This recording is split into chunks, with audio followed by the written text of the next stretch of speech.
So there's a couple of small performance issues that I want to talk about in this piece that might give you a little bit of insight on some good strategies for performing it. The first thing that I want to draw to your attention, it happens in both the slow part of the piece at the beginning and the faster part of the piece at the end, are the dotted 8th, 16th note rhythms. I would say that one of the mistakes that I hear students doing on dotted 8th, 16th rhythms is rounding them off too much and making them sound kind of triplety. So for example, at bar 21, where you have, which is the allegretto part of the movement, where you have the dotted 8th, 16th, the way that you don't want to play it is a little too triplety and too rounded. This is an incorrect way to play it. Da da da da da da da. Da da da da da da da. It's a little too rounded, it's too triplety sounding. So you really have to subdivide that 16th note rhythm. And I think the way that will sound the best is to do a very marked, almost a jerky kind of a rhythm on that dotted 8th, 16th. This is the way I performed it in the footage that you just saw of me playing this piece, and this is the way that I would encourage you to play it. A little bit of separation in between the dotted 8th and the 16th, and you want to make that 16th note very close to the next dotted 8th. Again, the wrong way and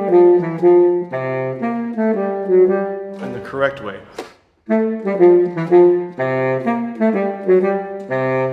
Okay, make sure those quarter notes get full value in bar 22, 24, everywhere else that happens.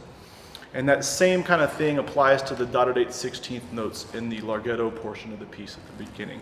You may want to make sure that they don't get too triplety and rounded off sounding. Another thing that I would encourage you to do, and this is more of a stylistic thing, is to put a tenuto on a couple of the notes in bar 13 and again in bar 15. A tenuto is just kind of drawing the note out in length a little bit, and it's a really great effect on a note that is a little bit more dissonant in the line that you have to play. So for example, pickups to 13, that D sharp on the downbeat of 13, I'm going to give that note a little bit of extra weight. I'm going to put a tenuto on it. So without the tenuto, it would sound this way.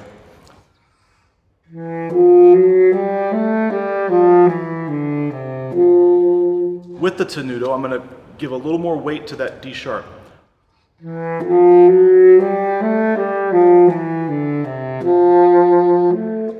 then you do it again in bar 15.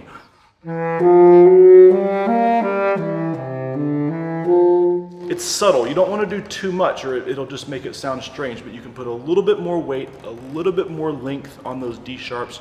Again, bar 13, bar 15. And I think that's a really great stylistic thing to add to those notes. I would also encourage you to use vibrato on all the long notes in the first part of this piece. I'll play starting right at bar 5 without vibrato, and then I'll play it with vibrato so you can hear the difference there.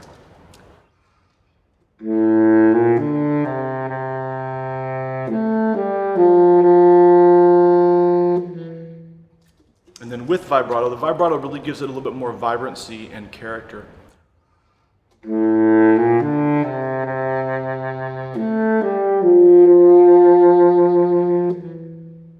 Okay, I encourage you to use a jaw vibrato. If you do not know how to use vibrato, that's a little bit beyond the scope of what I can teach you how to do in this video. So I'd encourage you to maybe ask a private lesson instructor on how to execute a vibrato on saxophone. It's definitely a jaw vibrato, and it's not too hard to learn, but it does take a bit of practice to get it under control. The very last thing that I would mention about this piece in the allegretto is that 104 is not really that fast of a tempo. So when you get to the triplets, this is the beginning of the second line, it's bar 27, and it happens all throughout the second part of the piece. Make sure you don't rush the triplets. They're not as fast as you may think that they are. Just keep your fingers very relaxed and make sure you don't rush. The final thing to mention about the tempo, when you get to measure 45 and it says slower, I would not go dramatically slower, just a little bit slower, okay? If I started at 41, I'll start at 41 and I'll go into 45, and you can hear how I dial it back a little bit, but not too much. So here's 41, and I'll go into 45.